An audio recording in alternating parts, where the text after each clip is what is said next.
Friends CISFന്റെ പുതിയൊരു recruitment notification വന്നിട്ട് head constable എന്ന് പറയുന്ന തസ്തിയിലേക്കാണ് വിളിച്ചിരിക്കുന്നത്. അപ്പോൾ പെർമനന്റ് വേക്കൻസിയാണ്, അത്യാവശ്യം നല്ല സാലറിയും അലവൻസൊക്കെ ഉള്ള പോസ്റ്റാണ്. മെയിൽ ആൻഡ് ഫീമെയിൽ കാൻഡിഡേറ്റ്സിന് ഇതിലേക്ക് അപ്ലൈ ചെയ്യാം. നമ്മൾ ഓൺലൈനായിട്ടാണ് അപ്ലൈ ചെയ്യേണ്ടത്, എങ്ങനെയാണ് സെലക്ഷൻ തുടങ്ങിയുള്ള കാര്യങ്ങളെല്ലാം വിശദമാക്കുന്ന ഒരു വീഡിയോ ആണ്. അപ്പോൾ ഇത്തരത്തിലുള്ള വീഡിയോസും കാര്യങ്ങളൊക്കെ നിങ്ങളിലേക്ക് ലഭിക്കുന്നതിനായിട്ട് നമ്മുടെ ചാനൽ സബ്സ്ക്രൈബ് ചെയ്യാൻ മറക്കണ്ട. അപ്പോൾ നേരെ നമുക്ക് എന്ത് ചെയ്യാം, ഒഫീഷ്യൽ നോട്ടിഫിക്കേഷനിലേക്ക് വരാം. ഇതാണ് ഒഫീഷ്യൽ നോട്ടിഫിക്കേഷൻ. ആദ്യം തന്നെ ഇതിൻ്റെ എലിജിബിലിറ്റി നോക്കാം. Education qualification. അപ്പോൾ എഡ്യൂക്കേഷൻ ക്വാളിഫിക്കേഷൻ എന്ന് പറഞ്ഞാൽ ജസ്റ്റ് +2 പാസ്സായിരിക്കുക എന്നുള്ളതാണ് ഇതിൻ്റെ എഡ്യൂക്കേഷൻ ക്വാളിഫിക്കേഷനായിട്ട് പറയുന്നത്. അപ്പോൾ നിങ്ങൾ ഇതുവരെ +2 പാസ്സാവാത്തവരോ, ഇനി നിങ്ങൾക്ക് +2 പഠിക്കണമെന്ന് താല്പര്യമുള്ളവരോ, ഇനി SSLC പാസ്സാവാത്തവരോ, SSLC പഠിക്കണം താല്പര്യമുള്ളവരോ ആണെങ്കിൽ 3 മാസം കൊണ്ടൊക്കെ നിങ്ങൾക്ക് എന്താണ് ഇത് എഴുതിയെടുക്കാനുള്ള സ്കീമുണ്ട്. അപ്പോൾ അതാണ് ഞാനിവിടെ പരിചയപ്പെടുത്തുന്നത്. അപ്പോൾ SSLC നിങ്ങൾ ഇതുവരെ എഴുതാത്തവരോ, ഇനി അതല്ല ഇനി എഴുതാൻ താല്പര്യമുള്ളവരോ, ഇനി +2 പരാജയപ്പെട്ടവരോ, ഇതുവരെ എഴുതാത്തവരോ ഒക്കെ ആണെങ്കിൽ അവർക്കൊക്കെ പറ്റും. 3 മാസം കൊണ്ട് നിങ്ങൾക്ക് എന്താണ് പാസ്സാവാനുള്ള സ്കീമാണ്. അത് മാത്രമല്ല, അവിടെ കാണാൻ നിങ്ങൾക്ക് വെറുതെ ഒരു സർട്ടിഫിക്കറ്റ് അല്ല, നിങ്ങൾക്ക് ഗവൺമെൻറ് അംഗീകൃത സർട്ടിഫിക്കറ്റ് ആണ് ലഭിക്കുന്നത്. ലളിതമായ സിലബസ് ആയിരിക്കും. കാരണം നമുക്ക് നോർമലി നമ്മൾ പഠിക്കുന്ന +2 സിലബസുമായിട്ട് ബന്ധമില്ല. വളരെ സിമ്പിൾ സിലബസ്, അല്ലെങ്കിൽ SSLCൻ്റെ സിലബസ് ആയിട്ട് ബന്ധമില്ല, സിമ്പിൾ സിലബസ് ആയിരിക്കും. 5 വിഷയങ്ങൾ മാത്രമാണ് ഉണ്ടായിരിക്കുക. അതുപോലെ PSC UPSC അംഗീകൃതം, പിന്നെ വേറെ ഒന്നും നമുക്ക് വേണ്ടല്ലോ. PSC എക്സാം എഴുതാം, UPSC എക്സാം എഴുതാം. അതുപോലെ ഓൺലൈൻ ഓഫ്ലൈൻ ബാച്ചസ് അവൈലബിൾ ആണ്, നിങ്ങൾക്ക് കോൺടാക്ട് ചെയ്യാം. തുടർ പഠനവും സാധ്യമാണ്. ഹയർ സ്റ്റഡീസിന് പഠിക്കണമെങ്കിൽ ഹയർ സ്റ്റഡീസിന് പഠിക്കാൻ എന്താണ് ജോലിയാണ് നോക്കുന്നതെങ്കിൽ അങ്ങനെയും നിങ്ങൾക്ക് നോക്കാം. അപ്പോൾ ഇവിടെ കാണാം നിങ്ങൾക്ക് അഡ്മിഷൻ ഓപ്പൺ എന്ന് പറഞ്ഞിട്ട് ഇവിടെ കാണാം. ഇതാണ് നമ്പർ 7306219188 എന്നിൽ ജസ്റ്റ് നിങ്ങൾ വാട്സപ്പ് ചെയ്താൽ മതി. അതിൻ്റെ കൂടുതൽ ഡീറ്റെയിൽസ് കാര്യങ്ങളൊക്കെ തരും. അപ്പോൾ ഈ ഒരു കോഴ്സ് അല്ലെങ്കിൽ ഇത്തരം 3 മാസം കൊണ്ട് ഇതിനുള്ള ആവശ്യമായിട്ടുള്ള പഠന സഹായങ്ങളൊക്കെ നൽകുന്നത് നമ്മുടെ എജുവലാണ്. എജുവൽ എഡ്യൂക്കേഷൻ സെൻ്ററാണ്. അപ്പോൾ ഇതിൽ അവരുടെ കോൺടാക്റ്റ് ഉള്ള നമ്പറാണ്. ഇനി നേരെ മറിച്ച് ഇതിൻ്റെ ഡീറ്റെയിൽ ആയിട്ടുള്ള കാര്യങ്ങളിലേക്ക് നിങ്ങൾക്ക് വരാം. അതിന് നമ്മുടെ വീഡിയോയുടെ ഡിസ്ക്രിപ്ഷനിൽ ഞാനൊരു ലിങ്ക് കൊടുക്കും, അപ്ലൈ എന്ന് പറഞ്ഞാൽ. അപ്പോൾ CISFൻ്റെ ഹെഡ് കോൺസ്റ്റബിൾ റിക്രൂട്ട്മെൻറ്റ് ആണ്. നിങ്ങൾക്ക് ഇതിലേക്ക് വരും. നമ്മുടെ പോസ്റ്റ് താഴോട്ട് സ്ക്രോൾ ഡൗൺ ചെയ്യുക, പോസ്റ്റ് ഞാൻ ഇവിടെയും വെച്ചിട്ടുണ്ട്. ഈ പോസ്റ്റിൽ ജസ്റ്റ് ഒന്ന് നിങ്ങൾ ക്ലിക്ക് ചെയ്താൽ മതി. ക്ലിക്ക് ചെയ്താൽ നമുക്കൊരു PDF ഓപ്പൺ ആയി വരും. അതാണ് ഈ PDF ആണ്. ജസ്റ്റ് ഇവിടെ കാണാം. ഇവിടെ ജസ്റ്റ് ഡയറക്റ്റ് അവരുടെ വാട്സപ്പ് ലിങ്ക് ഉണ്ട്. ഇതിൽ നിങ്ങൾക്ക് അവരെ ജസ്റ്റ് ഇതിൽ ക്ലിക്ക് ചെയ്താൽ, അത് ക്ലിക്ക് ചെയ്യാവുന്ന ലിങ്കാണ്. ഇതിൽ ക്ലിക്ക് ചെയ്താൽ വാട്സപ്പിലേക്ക് കോൺടാക്ട് ചെയ്യാം. അപ്പം വെറും ഒരു സർട്ടിഫിക്കറ്റ് അല്ല, നിങ്ങൾക്ക് സ്വദേശ വിദേശ ഉപരിപഠനം, അതുപോലെ എമിഗ്രേഷൻ, എംബസി അറ്റസ്റ്റേഷൻ തുടങ്ങിയിട്ടുള്ള എല്ലാ പർപ്പസിനും ഇത് ഉപയോഗിക്കാവുന്നതാണ്. അപ്പോൾ വെറുതെ ഒരു സർട്ടിഫിക്കറ്റ് 3 മാസം കൊണ്ട് അല്ലെങ്കിൽ 6 മാസം കൊണ്ട് നമ്മൾ ഒരു SSLC കംപ്ലീറ്റ് ചെയ്യാന്നല്ല. അപ്പോൾ വാലിഡ് ആയിട്ടുള്ള സർട്ടിഫിക്കറ്റ് ആണെന്ന് സാരം. അപ്പോൾ ഇതിൻ്റെ പ്രത്യേകതകൾ ഈസി സിലബസ് ആണ്. ഫീസൊക്കെ നിങ്ങൾക്ക് തവണകളായിട്ട് അടിക്കാൻ പറ്റും. അതുപോലെ തന്നെ കുറഞ്ഞ ഫീസായിരിക്കും. അതുപോലെ ഏത് മേഖലയും തുടർ പഠനം സാധ്യമാണ്. ഓക്കെ, വർഷത്തിൽ 2 തവണ ഈ പരീക്ഷ ഉണ്ടാവും. അപ്പോൾ +2 നിങ്ങൾക്ക് ഇപ്പോൾ ഹ്യൂമാനിറ്റീസ് എടുക്കാൻ, സയൻസ് എടുത്ത് പഠിക്കാം, കൊമേഴ്സ് എടുത്ത് പഠിക്കണമെങ്കിൽ ഏത് സ്ട്രീം വേണമെങ്കിലും പഠിക്കാം. ഇതിന് പ്രായപരിധി ഇല്ല. കേരളത്തിൽ എല്ലാ ജില്ലയിലും പരീക്ഷാ കേന്ദ്രങ്ങളുണ്ട് എന്നൊക്കെയാണ് ഇതിൻ്റെ പ്രത്യേകത. ഇനി ആർക്കൊക്കെ ഇത് യൂസ്ഫുൾ ആണെന്ന് വെച്ചാൽ പുതിയ അഡ്മിഷൻ എടുക്കുന്നവർക്കും, മുൻപ് നിങ്ങൾ എഴുതിയിട്ട് പരാജയപ്പെട്ടവരാണെങ്കിലും, ഇനി മാർക്ക് ഇമ്പ്രൂവ്മെൻറ്റ് വേണ്ടവരും, ഇനി +2 മറ്റേതെങ്കിലും ഇപ്പോൾ നമ്മൾ ഹ്യൂമാനിറ്റീസ് എടുത്ത് പഠിച്ചവരാണ്, നമുക്ക് സയൻസ് എടുത്ത് പഠിക്കണം, ഇനി അല്ലെങ്കിൽ സയൻസ് എടുത്ത് പഠിച്ചിട്ടാണ് ഹ്യൂമാനിറ്റീസിലേക്ക് മാറണം, ഇങ്ങനെയൊക്കെ ഏതാണ് നിങ്ങൾക്ക് താല്പര്യം അതിനൊക്കെ അനുസരിച്ച് നിങ്ങൾക്ക് മാറ്റാനുള്ള സ്കീമും ഒക്കെ ഇതിലുണ്ട്. അപ്പോൾ അത് അനുസരിച്ചിട്ട് നിങ്ങൾക്ക് എന്ത് ചെയ്യാം, ഇതിൽ അതായത് ഇവിടെയും നിങ്ങൾക്ക് ജസ്റ്റ് വാട്സപ്പ് ലിങ്കാണ്, അതിൽ ജസ്റ്റ് ക്ലിക്ക് ചെയ്താൽ നിങ്ങൾക്ക് അങ്ങനെയും അവരെ കോൺടാക്ട് ചെയ്യാം. നേരെ ഇനി നമുക്ക് എന്ത് ചെയ്യാം, ഒഫീഷ്യൽ നോട്ടിഫിക്കേഷനിലേക്ക് വരാം. ഇതാണ് നമ്മൾ പറഞ്ഞുകൊണ്ടിരിക്കുന്നത്. അതായത് +2 നിങ്ങൾക്ക് ഹ്യൂമാനിറ്റീസ്, കോമേഴ്സ്, സയൻസ് ഏത് സ്ട്രീമുള്ളവർക്കും അതിന് തുല്യമുള്ള ക്വാളിഫിക്കേഷനുള്ളവർക്ക് ഇതിലേക്ക് അപ്ലൈ ചെയ്യാൻ പറ്റും. ഏജ് ലിമിറ്റ് എന്ന് പറയുന്നത് മിനിമം 18 to 23 ഏജ് കണക്കാക്കുന്നത്. ഏജ് കണക്കാക്കുന്ന ഡേറ്റ് 1/8/2025 കണക്കാക്കിയിട്ടാണ് ഏജ് കണക്കാക്കുന്നത്. മിനിമം 18 മാക്സിമം 23 വയസ്സിൽ അപ്ലൈ ചെയ്യാം. ഇനി ഇവിടെ നിങ്ങൾക്ക് ഏജ് റിലാക്സേഷൻ കാര്യങ്ങളൊക്കെ ഉണ്ടായിരിക്കും. SC/ST കാൻഡിഡേറ്റ്സ് ആണെങ്കിൽ 5 വർഷം, OBC ആണെങ്കിൽ 3 വർഷം. അതായത് SC/ST ആണെങ്കിൽ 28 വയസ്സ് വരെ, OBC ആണെങ്കിൽ 26 വയസ്സ് വരെ ഇതിലേക്ക് നിങ്ങൾക്ക് അപ്ലൈ ചെയ്യാവുന്നതാണ്. ഓക്കെ, അപ്പോൾ ഇതിലേക്ക് അപേക്ഷ നൽകേണ്ട സ്റ്റാർട്ടിംഗ് ഡേറ്റ് 18/5/2025 മുതൽ നിങ്ങൾക്ക് ജൂൺ 6 വരെ ഇതിലേക്ക് ഓൺലൈനായിട്ട് അപ്ലൈ ചെയ്യാം. അപ്പോൾ ഇതിലേക്ക് വിളിച്ചിരിക്കുന്നത് മെയിൽ ആൻഡ് ഫീമെയിൽ കാൻഡിഡേറ്റ്സിനാണ്. 403 വേക്കൻസിയാണുള്ളത്. അപ്പോൾ ഹെഡ് കോൺസ്റ്റബിൾ ജനറൽ ഡ്യൂട്ടിയിലേക്കാണ് വിളിച്ചിരിക്കുന്നത്. ഇത് സ്പോർട്സ് കോട്ടയിലാണ് ഈ ഒരു നോട്ടിഫിക്കേഷൻ വന്നിരിക്കുന്നത്. അപ്പോൾ സ്പോർട്സ് കോട്ടയിൽ പല കാറ്റഗറി ഉണ്ട്. ഇതിൻ്റെ പേ ലെവൽ ഇവിടെ കാണാൻ നിങ്ങൾക്ക് കേട്ടോ. ഓക്കെ, 26,500 മുതൽ 81,100 പ്ലസ് സെൻട്രൽ ഗവൺമെൻറ് എംപ്ലോയീസിന് കിട്ടുന്ന ഒട്ടനവധി അലവൻസും കാര്യങ്ങളൊക്കെ ഉണ്ടായിരിക്കും. അപ്പോൾ ഇതിലേക്കുള്ള സെലക്ഷൻ എന്ന് പറഞ്ഞാൽ സ്പോർട്സ് കോട്ട റിക്രൂട്ട്മെൻ്റ് ആണ്.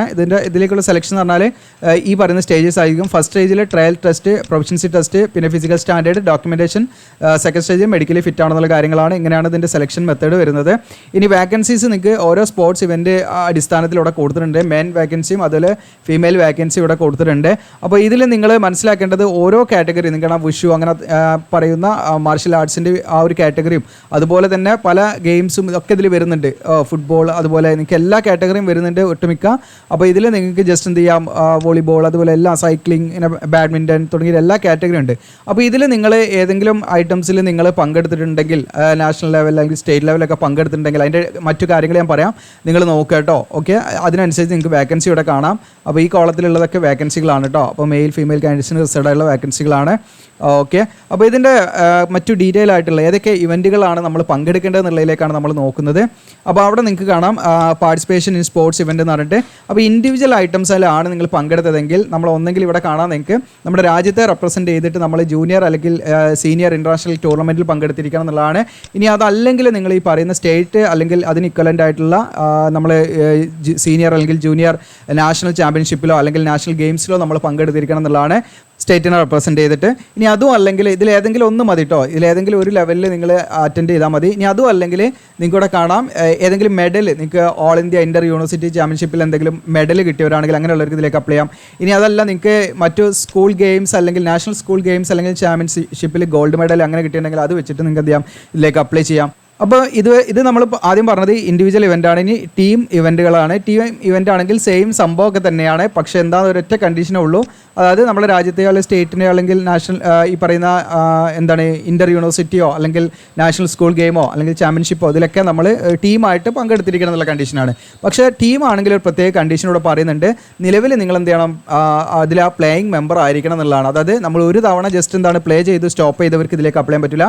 നിലവിൽ നിങ്ങൾ പ്ലേയിങ് മെമ്പർ ആയിരിക്കണം എന്നുള്ള കണ്ടീഷനാണ് കേട്ടോ ടീം ഇവൻറ്റിലാണെങ്കിൽ. മറ്റേതിന് അത് ബാധകമല്ല, നിങ്ങൾ ജസ്റ്റ് അത് നിശ്ചിതമായിട്ടുള്ള പറഞ്ഞിരിക്കുന്ന രീതിയിൽ നിങ്ങൾ പങ്കെടുത്താൽ മതി. എന്നാൽ ടീം ഇവൻറ്റിലാവുമ്പോൾ നിങ്ങൾ ആ ടീമിൽ ഇപ്പോഴും പ്ലേയിങ് മെമ്പർ ആയിരിക്കണം, നിലവിൽ നിങ്ങൾ കളിക്കുന്ന ആളുകളായിരിക്കണം എന്നുള്ളതാണ് പ്രത്യേകം ശ്രദ്ധിക്കേണ്ടത്.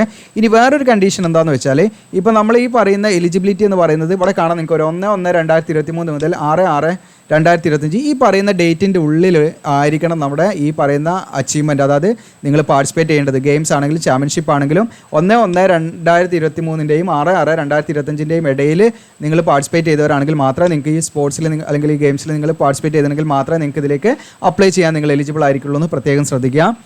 ഇനി ഇതിലേക്ക് നിങ്ങൾക്ക് സ്പോർട്സ് സർട്ടിഫിക്കറ്റ് നമുക്ക് ഓൾറെഡി നമ്മുടെ കയ്യിലുണ്ടാവും. അത് മാത്രം പോരാ, ഈ നോട്ടിഫിക്കേഷൻ്റെ കൂടെ നിങ്ങൾക്ക് ഒരുപാട് അനുബന്ധങ്ങൾ വേറെ തന്നിട്ടുണ്ട്. അപ്പോൾ അതും പാടെ നമ്മൾ എന്ത് ചെയ്യണം, ഈ പറയുന്ന സെറ്റാക്കി കൊണ്ടുപോകണം കേട്ടോ. ഡോക്യുമെൻറ്റ് വെരിഫിക്കേഷൻ്റെ സമയത്തേക്ക് നിങ്ങൾ ഇതിൽ അപ്ലൈ ചെയ്യാൻ താല്പര്യപ്പെടുന്നുണ്ടെങ്കിൽ ഉടനെ തന്നെ ആ സെറ്റിങ്ങിൻ്റെ മാതൃക ഈ പറയുന്ന PDF-ൻ്റെ ലാസ്റ്റ് ഉണ്ട് കേട്ടോ. അപ്പോൾ അത് ഈ പറയുന്ന ഇൻ്റർനാഷണൽ കോമ്പറ്റീഷൻ ആണെങ്കിൽ ഈ പറയുന്ന A ആണ്, പിന്നെ നാഷണൽ കോമ്പറ്റീഷൻ ആണെങ്കിൽ B ആണ് വരിക, ദെൻ ഈ പറയുന്ന ഇൻ്റർ യൂണിവേഴ്സിറ്റി ആണെങ്കിൽ C, അതുപോലെ നാഷണൽ സ്പോർട്സ് ഗെയിംസ് സ്കൂൾ ആണെങ്കിൽ നിങ്ങൾക്ക് D. അങ്ങനെ ഓരോന്നിനും ഓരോ അനുബന്ധങ്ങൾ കൊടുത്തിട്ടുണ്ട്. അപ്പോൾ അത് നമ്മൾ സർട്ടിഫൈ ചെയ്തിട്ട് റെഡിയാക്കി വെക്കണം എന്നുള്ളതാണ്. ഇനി ഇതിലേക്ക് ഫിസിക്കൽ സ്റ്റാൻഡേർഡ് ഉണ്ട്. മെയിൽ കാൻഡിഡേറ്റ്സിന് ഹൈറ്റ് 167 സെൻറ്റിമീറ്റർ, ഈ പറയുന്ന ചെസ്റ്റ് ആണെങ്കിൽ 81 to 86 സെൻറ്റിമീറ്റർ വേണമെന്നുള്ളതാണ്. 5 സെൻറ്റിമീറ്റർ എക്സ്പാൻഷൻ വേണം. ഫീമെയിൽ കാൻഡിഡേറ്റ്സിനാണെങ്കിൽ ചെസ്റ്റ് അവർക്ക് ബാധകമല്ല, ഹൈറ്റ് 183 സെൻറ്റിമീറ്റർ മിനിമം വേണം. എന്നാൽ ഈ പറയുന്ന ST കാൻഡിഡേറ്റ്സ് ഉണ്ടാവുമല്ലോ, ST കാൻഡിഡേറ്റ്സിന് റിലാക്സേഷൻ ഉണ്ട്. അവർക്ക് ഈ പറയുന്ന മെയിൽ കാൻഡിഡേറ്റ്സ് ആണെങ്കിൽ 160 സെൻറ്റിമീറ്റർ ഹൈറ്റ് മതി. ഫീമെയിൽ ആണെങ്കിൽ അവർക്ക് 153 സെൻറ്റിമീറ്റർ ഹൈറ്റ് മതി കേട്ടോ. പിന്നെ 81 to 86 സെൻറ്റിമീറ്റർ ചെസ്റ്റ്, അതുപോലെ ഫീമെയിൽ ആണെങ്കിൽ ചെസ്റ്റ് അപ്ലിക്കബിളും അല്ല, അത് ബാധകമല്ല.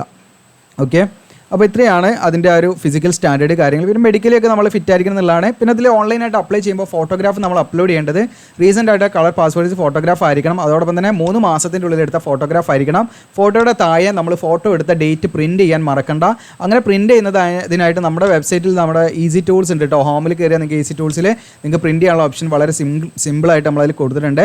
20 to 50 KB ഇടയിലായിരിക്കണം ഫയൽ സൈസ്. അപ്പോൾ ഫോട്ടോയിൽ നിങ്ങൾ ഡേറ്റ് പ്രിൻറ്റ് ചെയ്യാതെ നിങ്ങൾ അപ്ലോഡ് ചെയ്യരുത്, പ്രത്യേകം ശ്രദ്ധിക്കുക. ഫോട്ടോ എടുത്ത ഡേറ്റ് പ്രിൻറ്റ് ചെയ്യുക, അതും നമ്മൾ 3 മാസത്തിൻ്റെ ഉള്ളിലുള്ളതായിരിക്കണം എന്ന് പ്രത്യേകം ശ്രദ്ധിക്കുക. പിന്നെ സിഗ്നേച്ചർ അപ്ലോഡ് ചെയ്യണം. 20 KB 10 KB ഇടയിലുള്ള ഫയൽ സൈസ് ആയിരിക്കണം. പിന്നെ നമ്മുടെ +2 സർട്ടിഫിക്കറ്റ് നമ്മൾ അതിലേക്ക് അപ്ലോഡ് ചെയ്യണം PDF ഫോമാറ്റ് ആക്കിയിട്ട്.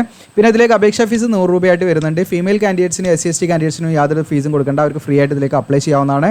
ഓക്കെ, പിന്നെ ഇതിലെങ്ങനെയാണ് ഓൺലൈൻ ഫോം ഫില്ല് ചെയ്യുന്നത്, അതിൻ്റെ പാർട്ട് 1 പാർട്ട് 2 ഒക്കെ ഇതിൽ തന്നെ അവർ എക്സ്പ്ലെയിൻ ചെയ്തിട്ടുണ്ട്. ജസ്റ്റ് നിങ്ങൾക്ക് ഇത് നോക്കിയിട്ട് ഫില്ല് ചെയ്യാം. ഇതിൻ്റെ കാര്യങ്ങളിലേക്ക് ഞാൻ വരാം. പിന്നെ ഞാൻ പറഞ്ഞ ലാസ്റ്റ് എല്ലാ സർട്ടിഫിക്കറ്റിൻ്റെ അനുബന്ധങ്ങളും അതിൻ്റെ രേഖകളും ഒക്കെ ഇവിടെ കൊടുക്കുന്നുണ്ട്. ഇപ്പോൾ ഈ പറയുന്ന SC/ST OBC അങ്ങനെയുള്ള എല്ലാ കാറ്റഗറിയും, അത് മാത്രമല്ല ഈ സ്പോർട്സ് ഇവൻറ്റിൻ്റെ നമ്മൾ പറഞ്ഞില്ലേ ഈ പറയുന്ന D, അതുപോലെ നിങ്ങൾക്കിവിടെ കാണാം C സർട്ടിഫിക്കറ്റ്, അങ്ങനെ ഓരോന്നും ഇവിടെ കൊടുത്തിട്ടുണ്ട്. A കാറ്റഗറി, ഈ B കാറ്റഗറി, അതുപോലെ A കാറ്റഗറി. അപ്പോൾ അത് ഏതാണെന്ന് വെച്ചാൽ ഇത് നിങ്ങൾ പ്രിൻ്റ് എടുത്തിട്ട് ഇതിലാണ് നിങ്ങൾ എന്ത് ചെയ്യേണ്ടത്, വാലിഡ് ആയിട്ട് അത് സർട്ടിഫൈ ചെയ്ത് വാങ്ങേണ്ടത്. നിശ്ചിത അതോറിറ്റിയും അതിൽ കൊടുത്തിട്ടുണ്ട് നമ്മുടെ നോട്ടിഫിക്കേഷനിൽ.